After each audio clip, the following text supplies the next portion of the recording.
Hi, I'm Sabina Foo. Today on Ghosts of Mississauga, 2 psychics, 3 psychic readings, and 1 very creepy revelation.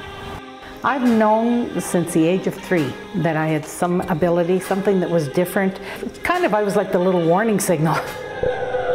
How do you respond to people who think that psychics are something to fear? In a way, we kind of are, because we're the deliverers of the unknown.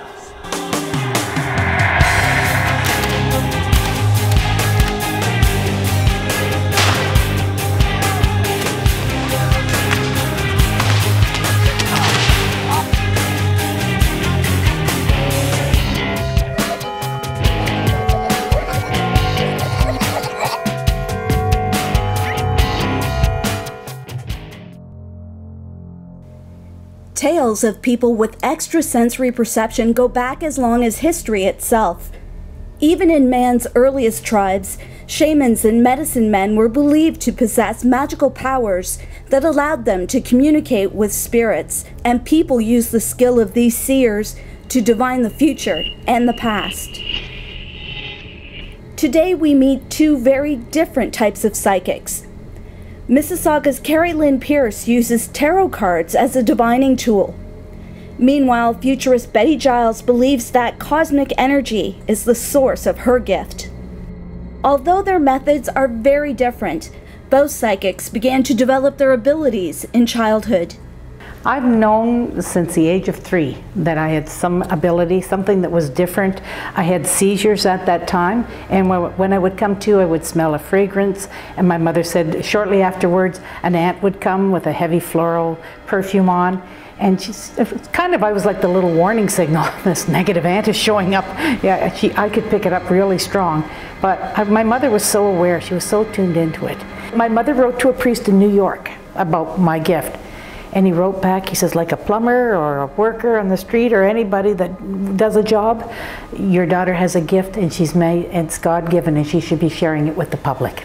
I had all kinds of spirits come into my room as a child, and I didn't know they were people that had passed on. But now going into the neighborhood as an adult later, I've picked that up and I've understood that I picked up on all these people, on this mayor that was there or someone that died tragically in that area. I was doing a reading on a fella and it was out of my basement.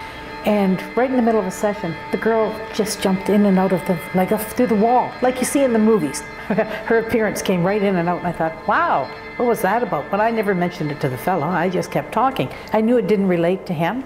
She was about 14, 15.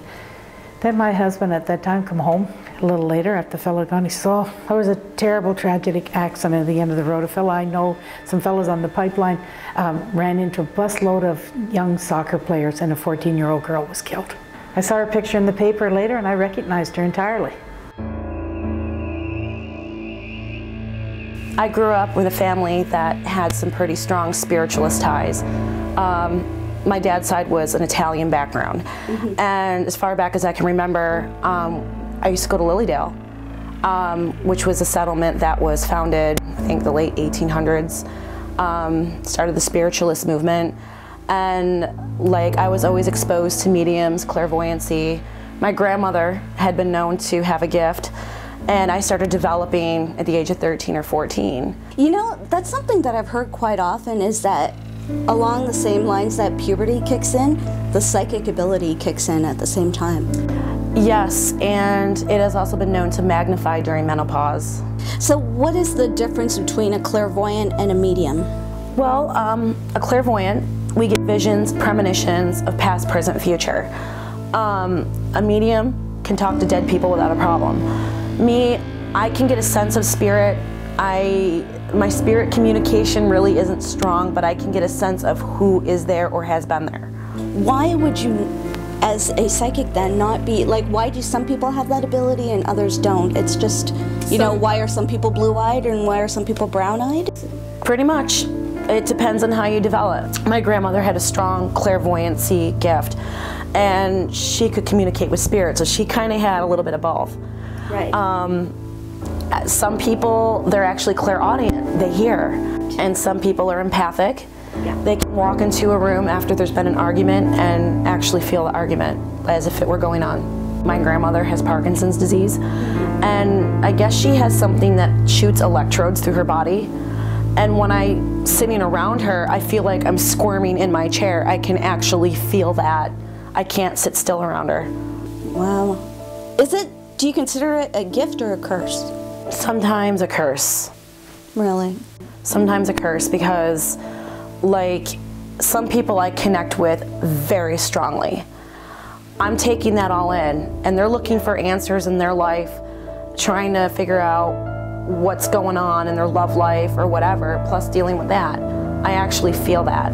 You feel their pain? It's like I'll see flashes of that going on in my head. It's actually giving me nightmares at night. Coming up on Ghosts of Mississauga, we put Carrie's psychic abilities to the test. Who's the gentleman in spirit around you? I'm picking him up very strongly. And are the tarot cards the source of an eerie sound our crew kept hearing in the room? I heard it. I just heard it too.